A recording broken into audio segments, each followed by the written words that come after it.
من يهده الله فلا مضل له ومن يضلل فلا هادي له وأشهد أن لا إله إلا الله وحده لا شريك له وأشهد أن محمدا عبده ورسوله أرسله بالهدى ودين الحق ليظهره على الدين كله ولو كره المشركون. اللهم صل على محمد وعلى آل محمد كما صليت على إبراهيم وعلى آل إبراهيم إنك حميد مجيد. اللهم بارك على محمد وعلى آل محمد كما باركت على إبراهيم وعلى آل إبراهيم إنك حميد مجيد. أما بعد فإن خير الكلام كلام الله وخير السنن سنن محمد صلى الله عليه وسلم وشر الأمور محدثاتها وكل محدثة بدعة وكل بدعة ضلالة. أعوذ بالله السميع العليم من الشيطان الرجيم. بسم الله الرحمن الرحيم.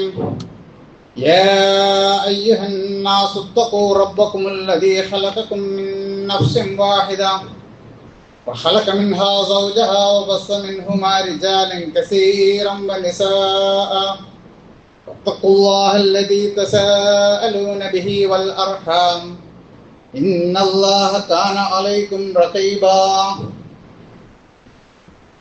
ബഹുമാന്യരായ വിശ്വാസിനികളെ വിശ്വാസികളെ, നമ്മെ പടച്ചു പരിപാലിക്കുന്ന റബ്ബിൻ്റെ വിധിവിലക്കുകളെ സൂക്ഷിക്കാൻ പരമാവധി പരിശ്രമിക്കണമെന്ന് എന്നെ മറക്കാതെ നിങ്ങളെയും ഓർമ്മപ്പെടുത്തുകയാണ്. അള്ളാഹു അവനിഷ്ടപ്പെടുന്ന വിധത്തിൽ ജീവിക്കാനും സ്വർഗാവാസികളായി മരണപ്പെടുവാനും അള്ളാഹുവിൻ്റെ തൗഫീക്ക് നൽകുമാറാവട്ടെ. പ്രിയപ്പെട്ടവരെ, നമ്മൾ കഴിഞ്ഞ 6 ഖുതുബകളിലായി 6 ആഴ്ചകളായി യാത്ര എന്ന വിഷയത്തെക്കുറിച്ചാണ് സംസാരിച്ചത്. ഏതാണ്ട് വിശദമായി തന്നെ അതിൻ്റെ പല കാര്യങ്ങളും നമ്മൾ മനസ്സിലാക്കി. ഒരു മുസ്ലിം അഥവാ ഒരു സത്യവിശ്വാസി എന്നുള്ള നിലക്ക് നമ്മൾ ശ്രദ്ധിക്കേണ്ട നിരവധി കാര്യങ്ങൾ ആ വിഷയത്തിൽ നമ്മൾ പങ്കുവച്ചു. റോഡിൽ ട്രാഫിക്കിൽ പെടുമ്പോഴൊക്കെ നമ്മുടെ ഞരമ്പുകൾ വലിഞ്ഞു മുറുകി, അല്ലെങ്കിൽ ഹൈബീം ലൈറ്റ് ഇട്ട് ഹോൺ അടിപ്പിച്ച് ഫ്ലാഷ് മിന്നിച്ചൊക്കെ അസ്വസ്ഥമാകുന്നതിന് പകരം ഒന്ന് ഒതുക്കിയാൽ ഒരു 3-4 സെക്കൻഡ് മറ്റുള്ളവർക്ക് വേണ്ടി വിട്ടുകൊടുത്താൽ അത് തലച്ചോറിൽ അതുകൊണ്ട് തലച്ചോറിൽ ഉൽപ്പാദിക്കപ്പെടുന്ന ഡോപ്പമൈൻ നമ്മുടെ ജീവിതശൈലി മാറ്റാനും നമ്മുടെ രോഗങ്ങളെ വരെ ചെറുക്കാനും പര്യാപ്തമാണ് എന്നാണ് പഠനങ്ങൾ പറയുന്നത്. മറിച്ച് ദേഷ്യത്തിലും വാശിയിലും തലച്ചോറിൽ ഉൽപ്പാദിക്കപ്പെടുന്ന അഡ്രിനാലിൻ അത് അളവിൽ കൂടിയാൽ ആരോഗ്യത്തിന് ദോഷകരമാണ് എന്നുകൂടി നമ്മൾ മനസ്സിലാക്കണം. അപകടങ്ങൾക്ക് കാരണമാവുന്ന കുറേ സംഗതികൾ നമ്മൾ കഴിഞ്ഞ ആഴ്ച പറഞ്ഞു. അതിൽ ചിലതൊക്കെ മാതൃകാപരമായ ശിക്ഷയും പിഴയും ഒക്കെ ഉണ്ടായാൽ ഒഴിവാക്കാവുന്നതാണ്. അൽ-ഐനിൽ കടയുടെ മുമ്പിൽ 5-10 മീറ്റർ സ്വയം ഉത്തരവാദിത്വത്തിൽ കട നടത്തുന്നവർ നന്നാക്കണമെന്നാണ് നിയമം. അതുപോലെ റോഡിൽ മാലിന്യങ്ങൾ വലിച്ചെറിയാൻ തുപ്പാനോ ഒന്നും പാടില്ല. ഒരു സുഹൃത്ത് പണ്ടൊരിക്കൽ പങ്കുവെച്ച ഒരു അനുഭവം, അദ്ദേഹത്തിന് ചുമ വന്നിട്ട് അൽ-ഐനിൽ ഇങ്ങനെ തുപ്പാൻ നോക്കിയപ്പോഴാണ് പിഴയുടെ 50 ദിർഹമിന്റെ വില അദ്ദേഹം ഓർത്തത്. അത് വയറ്റിലേക്ക് ഇറക്കി എന്നാ പറഞ്ഞു. അപ്പം ആ നിയമത്തെയാണ് അവിടെ ഭയപ്പെടുന്നത്. അതുകൊണ്ട് ചിലതൊക്കെ അങ്ങനെ കൂടി നമുക്ക് മനസ്സിലാക്കാവുന്നതാണ്. ഏതായിരുന്നാലും നമ്മൾ യാത്ര അവസാനിപ്പിക്കുകയാണ്. ഒരു ആംബുലൻസ് പോകുന്ന ശബ്ദം കേൾക്കുമ്പോൾ നമ്മുടെ വയസ്സിൽ ഒരാളൽ അവർക്ക് വേണ്ടിയുള്ള ഒരു പ്രാർത്ഥന, അങ്ങനെ അല്ലാതെ നമ്മൾ ആരോഗ്യത്തിൽ അള്ളാഹു പരിപാലിക്കുന്നതിനെക്കുറിച്ച് ഒരു അൽഹംദുലില്ലാ നമ്മുടെ മനസ്സിൽ തോന്നിയാൽ നമ്മൾ മനസ്സിൽ നൈർമല്യമുള്ളവരാണ് എന്ന് മനസ്സിലാക്കുക. ഹുവല്ലദീ യുസബ്ബിറുക്കും ഫിൽ ബർരി വൽ ബഹർ, അവനാകുന്നു കരയിലും കടലിലും നിങ്ങൾക്ക് സഞ്ചാര സൗകര്യങ്ങൾ നൽകുന്നത് എന്ന് സൂറത്ത് യൂനുസിൽ അള്ളാഹു പറയുന്നു. ആദ്യം മനുഷ്യൻ ആദം അലൈഹിസ്സലാം മുതൽ തന്നെ യാത്രയുടെ ചരിത്രവും ആരംഭിക്കുന്നുണ്ട്. ആദം ഹവ്വ ദമ്പതികളെ സ്വർഗത്തിൽ നിന്ന് നിഷ്കാസനം ചെയ്തതു മുതൽ അവർ ഭൂമിയിൽ താമസിച്ചു, സഞ്ചരിച്ചു. അതുപോലെ തന്നെ പൗരാണിക കാലം മുതൽ തന്നെ വാഹനങ്ങളും മനുഷ്യൻ ഉപയോഗിക്കുന്നുണ്ട്. നൂഹ് നബിയുടെ പേടകം മുതൽ ഏതായിരുന്നാലും ചരിത്രത്തിൽ വാഹനമുണ്ട്. പണ്ട് നാടോടികളായിട്ടാണ് മനുഷ്യൻ ജീവിച്ചിരുന്നത് എന്നാണ് ചരിത്രം പറയുന്നത്. ഇങ്ങനെ സഞ്ചരിക്കുന്നു. ഒരു ഭാഗത്ത് ഒരു പ്രദേശത്തെത്തിയാൽ അവിടുത്തെ റിസ്ക് പരിമിതപ്പെടുകയോ തീരുകയോ ചെയ്യുമ്പോൾ അവിടെ നിന്ന് വേറെ സ്ഥലത്തേക്ക് സഞ്ചരിക്കുന്നു. അങ്ങനെയായിരുന്നു മനുഷ്യൻ. അപ്പോൾ സഞ്ചാരിയായിരുന്നു മനുഷ്യൻ പണ്ടേ. അതുപോലെ മരത്തടികൾ ചേർത്ത് കെട്ടി വെള്ളത്തിൽ ഒഴുക്കുന്ന ചങ്ങാട മുതൽ കഴിഞ്ഞ ആഴ്ചകളിൽ നമുക്ക് വായിക്കാൻ സാധിച്ച ശുഭാൻശു ശുക്ലയെ വഹിച്ചു കൊണ്ടുപോയ ബഹിരാകാശ പേടകം വരെ വാഹനങ്ങളുടെ ചരിത്രവും നമ്മുടെ മുമ്പിലുണ്ട്. ഒട്ടേറെ പ്രവാചകന്മാരുടെ യാത്രകളെ കുറിച്ച് ഖുർആൻ പരാമർശിക്കുന്നുണ്ട്. ഇബ്രാഹിം നബി അലൈഹി സ്വലമയുടെയും കുടുംബത്തിന്റെയും യാത്രയെക്കുറിച്ച് നമ്മൾ നേരത്തെ സൂചിപ്പിച്ചു. മൂസ അലൈഹി സ്വലാമിന്റെ യാത്രയാണെങ്കിൽ തൊട്ടിയിൽ തന്നെ തുടങ്ങുകയാണ്. ഒരു പെട്ടിയിലാക്കി കൈക്കുഞ്ഞായിരിക്കെ നൈൽ നദിയിൽ ഒഴുക്കിയത് മുതൽ കൊട്ടാരത്തിൽ എത്തിപ്പെടുന്നു, അവിടുന്ന് വളരുന്നു, അവിടുന്ന് മറ്റൊരു നാട്ടിലേക്ക് യാത്ര ചെയ്യേണ്ടി വരുന്നു, നാടിവിടേണ്ടി വരുന്നു. ഷുഐബ് നബിയുടെ നാട്ടിലെത്തുന്നു, മദീനയിലെത്തുന്നു, ഷുഐബ് നബിയുടെ നാട്ടിലെത്തുന്നു മദീനിൽ. അവിടെ നിന്ന് വീണ്ടും തിരിച്ചും കുറേ വർഷങ്ങൾക്ക് ശേഷം സ്വദേശത്തേക്ക് തിരിച്ചു വരുന്നു. അതിനിടയിൽ സീനാ താഴ്വരയിൽ നിന്ന് പ്രവാചകത്വം ലഭിക്കുന്നു. അതുകൂടാതെ തന്നെ ഹിദർ അലൈഹി സ്വലാമിനോടൊപ്പം മൂസാ നബി അലൈഹി സ്വലാം ചെയ്ത യാത്ര സൂറത്തുൽ കഹ്ഫിൽ വായിക്കാൻ സാധിക്കും. അങ്ങനെ കുറേ യാത്രകൾ. ഫിറൗനിൽ നിന്ന് രക്ഷപ്പെട്ട് ഫലസ്തീനിലേക്ക് പോയത്. അതുപോലെ സുലൈമാൻ നബിയുടെ യാത്രയെക്കുറിച്ച് ഖുർആൻ സൂചിപ്പിക്കുന്നുണ്ട്. ഒരു ഉറുമ്പിന്റെ സംസാരം അദ്ദേഹം കേട്ടത് തന്നെ ഒരു യാത്രാവേളയിലായിരുന്നു എന്നാണ് ഖുർആൻ പറയുന്നത്. ഈസാ നബിയുടെ സഞ്ചാരത്തെക്കുറിച്ചും ഖുർആൻ സൂചിപ്പിക്കുന്നു. മുഹമ്മദ് നബിയാണെങ്കിൽ ശ്യാമിലേക്കും മറ്റും കച്ചവട യാത്ര ചെയ്തതും സഹായം തേടി ഒരിക്കൽ തായിഫിലെത്തിയതും മദീനയിലേക്ക് ഹിജ്റ പോയതും മറ്റനേകം യാത്രകൾ നമ്മൾ വായിക്കുന്നു. ഹുദൈബിയ, മക്കം ഫത്ഹ്, അങ്ങനെ. അതുപോലെ ഇസ്രാ മിറാജ് തുടങ്ങിയ അത്ഭുത യാത്രകൾ. ലീലാഫി ഖുറൈശ് ഈലാഫിഹിം റഹ്ലത്തശ് ശിതാഇ വസ്സൈഫ് എന്ന് ഖുറൈശിൽ സൂറത്തുൽ ഖുറൈശിൽ ഖുർആൻ പറയുന്നത് ശൈത്യകാലത്തെയും ഉഷ്ണകാലത്തേക്കുമുള്ള അവർക്ക് സഞ്ചാരപഥങ്ങൾ, അവരുടെ റിസ്ക് തേടിയുള്ള യാത്രകൾക്ക് അനുഗ്രഹമൊരുക്കി അള്ളാഹുവിൻ്റെ ഒരു വലിയ അനുഗ്രഹമായിട്ടാണ് അതിനെ അള്ളാഹു ഖുർആനിൽ സൂചിപ്പിക്കുന്നത്. പ്രവാചകന്മാരെ കൂടാതെ ഗുഹാവാസികൾ, കഹ്ഫുകാർ, അതുപോലെ ദുൽഖർനൈനി, മറ്റനേകം ജനപദങ്ങളുടെയും സഞ്ചാരത്തെക്കുറിച്ചും വിശുദ്ധ ഖുർആൻ നമുക്ക് സൂചന നൽകുന്നു പലയിടങ്ങളിലായി. അതുപോലെ സഹാബികൾ, അവരുടെ കച്ചവട യാത്രകൾ, ദൗത്യ നിർവഹണത്തിന് വേണ്ടി അവർ ചെയ്ത യാത്രകൾ ചരിത്രത്തിലൂടെ നമ്മൾ മനസ്സിലാക്കുന്നുണ്ട്. ഹജ്ജത്തുൽ വിദാഇൽ ഈ സന്ദേശം ഇവിടെ ഹാജരുള്ളവർ ഹാജരില്ലാത്തവർക്ക് എത്തിച്ചു കൊടുക്കുക എന്ന് നബി സല്ലല്ലാഹു അലൈഹി വസല്ലം ഉത്ബോധനം കേട്ട് ഇവിടെ ഹാജരുള്ളവർ ഹാജരില്ലാത്തവർക്ക് ഈ സന്ദേശം എത്തിച്ചു കൊടുക്കട്ടെ എന്ന് പറയുന്നത് കേട്ട് അവരുടെ വാഹനങ്ങൾ തിരിച്ചു നിർത്തിയ എങ്ങോട്ടാണോ വാഹനം, അവരുടെ കുതിരകൾ തിരിഞ്ഞു നിൽക്കുന്നത്, ഒട്ടകങ്ങൾ തിരിഞ്ഞു നിൽക്കുന്നത്, കാടും മേടും നാടും താടി അവർ യാത്ര ചെയ്തുകൊണ്ട് ഓരോ ദിക്കുകളിലേക്ക് അവർ യാത്ര ചെയ്തതായി നമുക്ക് ചരിത്രത്തിൽ വായിക്കാൻ സാധിക്കുന്നു. ലക്ഷത്തിലേറെ സഹാബികൾ ആ സദസ്സിൽ ഉണ്ടായിരുന്നിട്ട് ഏതാണ്ട് 10,000-ൽ താഴെ സഹാബികളുടെ ഖബറുകളാണ് മക്ക മദീന പ്രദേശത്തുള്ളത് എന്നാണ് വെപ്പ്. അതുകൊണ്ട് മറ്റുള്ളവരൊക്കെ മറ്റ് സ്ഥലങ്ങളിലേക്ക് ഇസ്ലാമിക പ്രബോധനം ഉദ്ദേശിച്ച് യാത്ര ചെയ്തവരായിരുന്നു.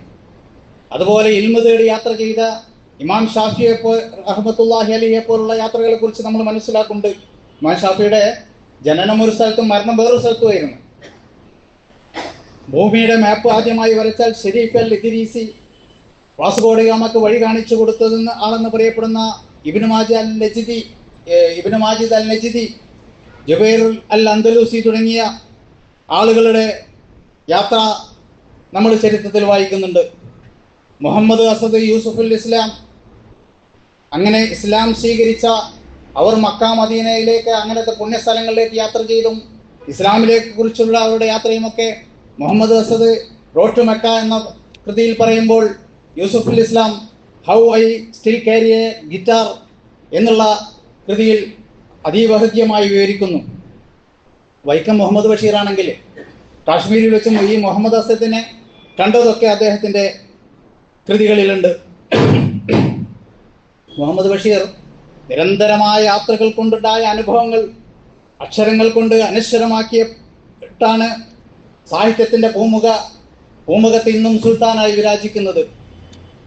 അതുപോലെ ഇബ്നു ബത്തൂത്ത മുതൽ എസ്.കെ. പൊറ്റക്കാട്, CH മുഹമ്മദ് പോയവരെ അറിയപ്പെടുന്നവരും അറിയപ്പെടുന്നവരാത്തവുമായ ഒരുപാട് സഞ്ചാരികളെക്കുറിച്ചും അവരുടെ സഞ്ചാര സാഹിത്യത്തെക്കുറിച്ചും നമ്മൾ വായിക്കുന്നുണ്ട്. സഞ്ചാര സാഹിത്യം എന്നൊരു വലിയ വിപുലമായ ശാഖ വരെ സാഹിത്യത്തിലുണ്ട്. ഇതാണെങ്കിൽ ബ്ലോഗർമാരും മറ്റുമായി സോഷ്യൽ മീഡിയയിൽ സഞ്ചാരികളുടെ ശ്രേണി ഇങ്ങനെ തുടരുകയാണ്. ഖുർആൻ അവതരണ കാലത്ത് അറബികളുടെ സ്വഭാവം തന്നെ ഉഷ്ണകാലത്ത് ശ്യാമിലേക്കും ശൈത്യകാലത്ത് സിറിയയിലേക്കുമൊക്കെ യാത്ര ചെയ്യുന്ന ഒരു സ്വഭാവമായിരുന്നു തുടർച്ചയായി ഉണ്ടായിരുന്നത്. അറബി എന്ന പദത്തിന് തന്നെ നാടോടി എന്ന അർത്ഥമുണ്ട് എന്നാണ് പറയപ്പെടുന്നത്. വണ്ടിക്ക് വാഹനത്തിന് അറബിയ എന്നും കുതിരവണ്ടിക്ക് അറബ എന്നുമൊക്കെ ഭാഷയിൽ പ്രയോഗമുണ്ടത്രേ. നമുക്ക് ഉന്തുവണ്ടിക്ക് അറബാന എന്ന പ്രയോഗം നമ്മൾ ഇന്ന് സ്ഥിര പരിചിതമാണ്. ഇങ്ങനെ യാത്രയുമായി ബന്ധപ്പെട്ടതാണ് ചരിത്രങ്ങളൊക്കെ. കച്ചവടത്തിന് കേരളത്തിൽ എത്തിയ അറബികളിൽ നിന്നാണ് ഇവിടെ ഇസ്ലാം പ്രചരിച്ചത്. യാത്രകൾ ഇസ്ലാം വ്യാപനത്തിൽ നിർണായകമായ പങ്ക് വഹിച്ചിട്ടുണ്ട്. യാത്രകൾക്കുള്ള ഒരു ഗുണം, ഒരുപാട് ഗുണങ്ങൾ. നമ്മുടെ അറിവും മനസ്സും യാത്ര വിശാലമാക്കുന്നു. പലതരം ഭൂപ്രകൃതികൾ, ഭരണ സമ്പ്രദായങ്ങൾ, ആചാരങ്ങൾ, ഭാഷകൾ, സംസ്കാരങ്ങൾ, ജീവിത രീതികൾ, വിചിത്രമായ ജീവിത രീതികൾ തന്നെ പലപ്പോഴും നമുക്ക് കാണാൻ സാധിക്കും.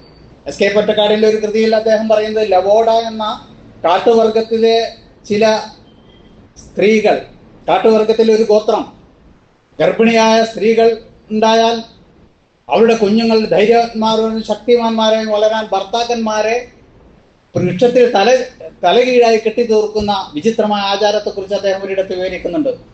ഇങ്ങനെ ഒരുപാട് സംഗതികൾ നമ്മൾക്ക് യാത്രയിൽ പരിചയിക്കാൻ സാധിക്കുന്നു. ഗൾഫിലും മറ്റൊക്കെ ജീവിക്കുന്ന ആളുകൾക്കറിയാം, ഇവിടുന്ന് അങ്ങോട്ട് പോയി അവിടെ ജീവിക്കുമ്പോൾ വിവിധ പ്രദേശത്തുകാരുമായുള്ള ബന്ധം നമ്മിൽ സഹിഷ്ണുതയും ഹൃദയവിശാലതയും സഹകരണവും ഒക്കെ വളർത്തുന്നുണ്ട്. ഷാഫി റഹ്മത്തുള്ളാഹി അലൈഹി പറഞ്ഞു, നിങ്ങൾ ഔന്നിത്യം തേടി നാടുവിടുക, അതിൽ 5 നേട്ടങ്ങളുണ്ട് എന്ന് പറഞ്ഞുകൊണ്ട് അദ്ദേഹം അത് ദുഃഖത്തിന് നിവാരണമാണ്, ജീവിത സന്ധാരണത്തിന് ഉപയുക്തമാകുന്നതാണ്, സ്വഭാവ സംസ്കരണത്തിന് പറ്റിയതാണ്, വിശിഷ്ടരുമായുള്ള സഹവാസം അതിലൂടെ ലഭിക്കുന്നു എന്നൊക്കെ അദ്ദേഹം എണ്ണി പറഞ്ഞിട്ടുണ്ട്. യാത്ര നിങ്ങളെ സാഹസികമായ വഴികളിലൂടെ നടത്തുകയും കൈപിടിച്ച് നടത്തുകയും ഹൃദയങ്ങൾക്ക് ചിറക് മുളപ്പിക്കുകയും ചെയ്യുന്നു എന്നാണ് ഇബ്നു ബത്തൂത്ത യാത്രയെക്കുറിച്ച് പറഞ്ഞിട്ടുള്ളത്. നീ സഫർ ചെയ്തോ സോദര, ഗുണമുണ്ട്, പല കാര്യവും അതിനാലെ നേടാനുണ്ട് എന്നാണ് തഴവ കുഞ്ഞു മുഹമ്മദ് മൗലവി അൽ മവാഹിബുൽ ജലിയ എന്ന തൻ്റെ ഗ്രന്ഥത്തിൽ പറയുന്നത്. ഒഴുകുന്നത് വെള്ളം നവീകരിക്കപ്പെടുന്നത് പോലെ സഞ്ചാരിയുടെ മനസ്സ് നവീകരിക്കപ്പെടുന്നു. കെട്ടി നിൽക്കുന്ന വെള്ളം വേഗം മലിനമാവുന്നത് പോലെ, ഉപയോഗശൂന്യമാവുന്നത് പോലെ യാത്ര ചെയ്യാത്തവരുടെ മനസ്സ് വേഗം ജഡിലമാവുന്നു എന്നാണ് പറയുന്നത്. പല അനുഭവങ്ങളും നമ്മൾ ഒരു സഞ്ചാരി അനുഭവിക്കേണ്ടി വരാറുണ്ട്. ഉടനെ വന്നുവിടുന്ന അനർത്ഥങ്ങൾ യാത്രയുടെ ഒരു ഭാഗമാണ്. ജീവിതത്തിൽ അതിനു മുമ്പോ ശേഷമോ കണ്ടിട്ടില്ലാത്ത ചില ആളുകളിൽ നിന്ന് ജീവിതത്തിൽ ഇനി ഒരിക്കലും കാണൂല, അന്നേരം കാണുന്നതാണ്, അതിനു മുമ്പ് ഒരിക്കലും കണ്ടിട്ടില്ല. അങ്ങനെയുള്ള ആളുകളിൽ നിന്ന് അവിചാരിതവും അവിസ്മരണീയമായ ഒരുപാട് സഹായങ്ങൾ നമുക്ക് ലഭിക്കുന്നു യാത്രയിൽ. ഓർക്കുകയാണ്, കെണാശ്ശേരിയുള്ള ഒരു ബന്ധു, അദ്ദേഹത്തിൻ്റെ 2 കിഡ്നിയും പ്രവർത്തനരഹിതമായി അവസാന സ്റ്റേജിലാണ് ദുബായിൽ നിന്ന് അറിയുന്നത്. അദ്ദേഹത്തിന്റെ അളിയൻ, അത്തോളിക്കാരനായ അളിയൻ, അതിന്റെ ബേജാറ് കൂടി. അന്ന് മദ്രാസിലാണ് അതിന് ചികിത്സയുള്ളത്. 4.5 ലക്ഷമേ അന്ന് ചെലവുള്ളൂ. അത് വലിയൊരു സംഖ്യയാണെന്ന്. അതെങ്ങനെ ഉണ്ടാക്കുമെന്നുള്ള വെപ്രാളത്തിൽ, വേവലാതിയിൽ, വേദനയിൽ ഇങ്ങനെ അദ്ദേഹം ജോലി ചെയ്യുന്ന സൂപ്പർ മാർക്കറ്റിൽ നിൽക്കുമ്പോഴാണ് ഒരു പാകിസ്ഥാനി കടന്നു വരുന്നത്. ആ പാകിസ്ഥാനി ചോദിച്ചു, അദ്ദേഹത്തിന്റെ പേര് വിളിച്ചുകൊണ്ട് ചോദിച്ചു, എന്താണ് മുഖത്തൊരു വല്ലായ്മ എന്ന്. അദ്ദേഹം കരഞ്ഞുപോയി. എന്നിട്ട് ഈ അളിയന്റെ വിഷമങ്ങളൊക്കെ പറഞ്ഞു. ഈ പൈസ ഉണ്ടാക്കുന്നതിനെ കുറിച്ച് വേവലാതി കൊണ്ടു. ആ പാകിസ്ഥാനി പറഞ്ഞത്, എന്തിനങ്ങനെ ബേജാറാവുന്നത്, 1 ലക്ഷം റുപ്യ ഞാൻ തരാം. എന്നിട്ട് ആ പാകിസ്ഥാനി പറഞ്ഞു, നമുക്ക് വൈകുന്നേരം ഒരു സ്ഥലത്ത് പോയി നോക്കാം, എൻ്റെ ഒരു സ്നേഹിതന്റെ അടുത്ത്, അവനോട് നമുക്ക് എന്തെങ്കിലും കിട്ടുമോ നോക്കാം. അങ്ങനെ വൈകുന്നേരം ഇയാളെയും കൂട്ടി ആ സ്നേഹിതന്റെ അടുത്ത് പോകുന്നു. അയാളും പാകിസ്ഥാനിയാണ്. അയാൾ പറഞ്ഞു, ഞാനും 1 ലക്ഷം തരാം. ജീവിതത്തിൽ അന്ന് വരെ കണ്ടിട്ടില്ലാത്തൊരു രോഗിക്ക് വേണ്ടി, ഇനിയൊരിക്കലും കണ്ടുമുട്ടാത്ത നാട്ടിലുള്ള ഒരു രോഗിക്ക് വേണ്ടിയാണ് ഇങ്ങനെ ഔദാര്യത്തിന്റെ കൈകൾ നീളുന്നത്. അള്ളാഹു അങ്ങനെയുള്ളവരെ അനുഗ്രഹിക്കട്ടെ. ഏത് യാത്രയും നമുക്ക് ഒരുപാട് അറിവുകൾ ഉണ്ടാക്കുന്നതാണ്, ഒരുപാട് തിരിച്ചറിവുകൾ നമുക്ക് നൽകുന്നതാണ്. അതിലെ കാഴ്ചകൾ നമ്മൾ അപഗ്രഥിക്കുമ്പോൾ നമ്മുടെ മനസ്സിലേക്ക് പലതും ഇങ്ങനെ ആഗിരണം ചെയ്യാൻ സാധിക്കും. ഒട്ടകത്തിന് തീറ്റയ്ക്ക് ചെയ്യും.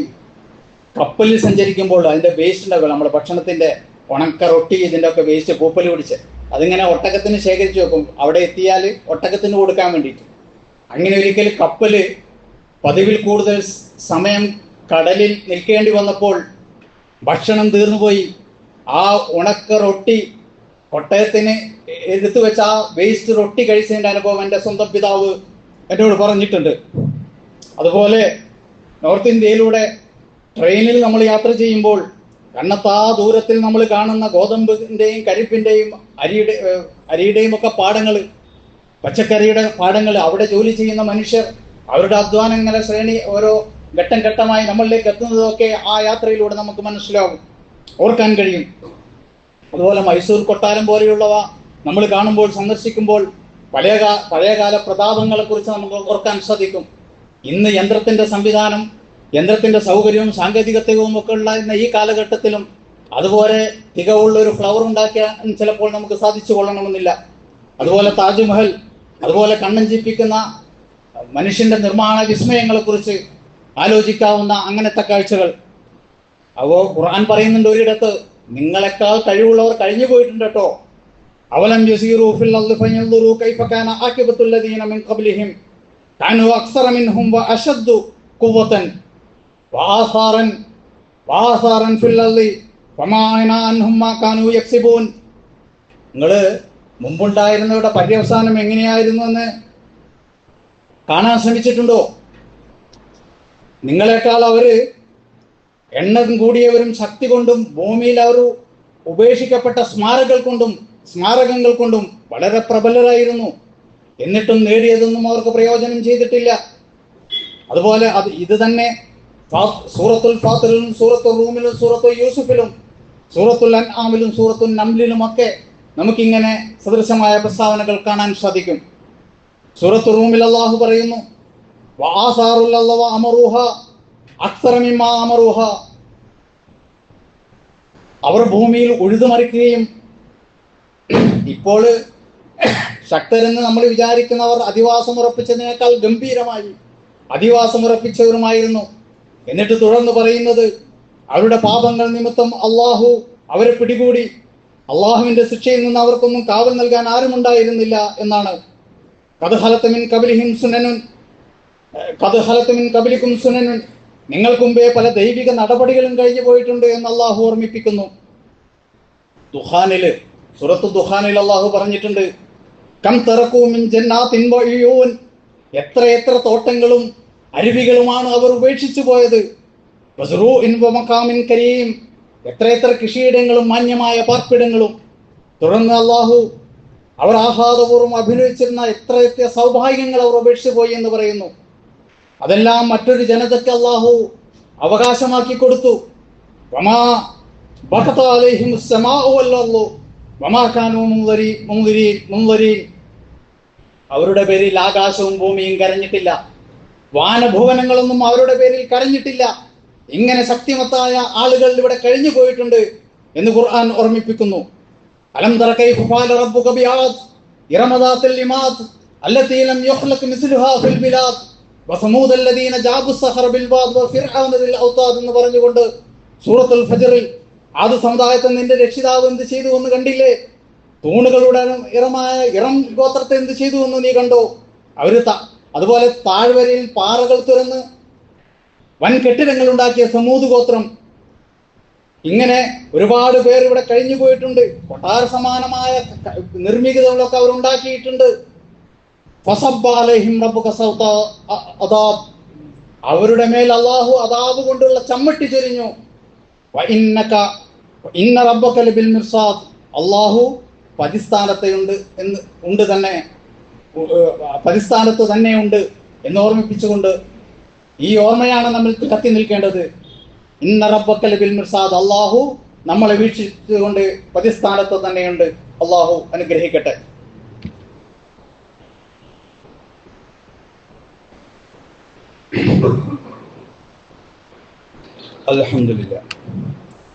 അൽഹംദുലില്ലാഹില്ലദീ ഹദാനാ ലിഹാദാ വമാ കുന്നാ ലിനഹ്തദിയ ലൗലാ അൻ ഹദാനല്ലാഹ്.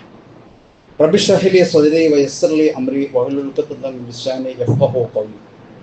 യാ അയ്യുഹന്നാസ് ഊസീകും സാനിയം ബിത്തഖ്വല്ലാഹ്. ഒരിക്കൽ കൂടി റബ്ബിനെ സൂക്ഷിക്കണേ എന്ന് ഉണർത്തുകയാണ്. അപ്പോൾ ഈ ഒരു കാര്യത്തിലേക്കാണ് ശ്രദ്ധ നമ്മൾ ഊന്നേണ്ടത്. അങ്ങനെ ഈ കാര്യത്തിലേക്ക് അള്ളാഹു നമ്മളെ വീക്ഷിച്ചു കൊണ്ടിരിക്കുന്നു. അതിനെ ഗതകാല ഇവിടെ കഴിഞ്ഞു പോയവരുടെ ചരിത്രം നമ്മളെ ഓർമ്മിപ്പിക്കുന്നു എന്ന് ഓർമ്മിപ്പിച്ചുകൊണ്ട് ഈ വിഷയം അവസാനിപ്പിക്കുകയാണ്. ഈ വിഷയത്തെക്കുറിച്ച് കഴിഞ്ഞ ഖുതുബകൾ പറഞ്ഞപ്പോൾ ചിലതൊക്കെ ആവർത്തിച്ചിട്ടുണ്ട്.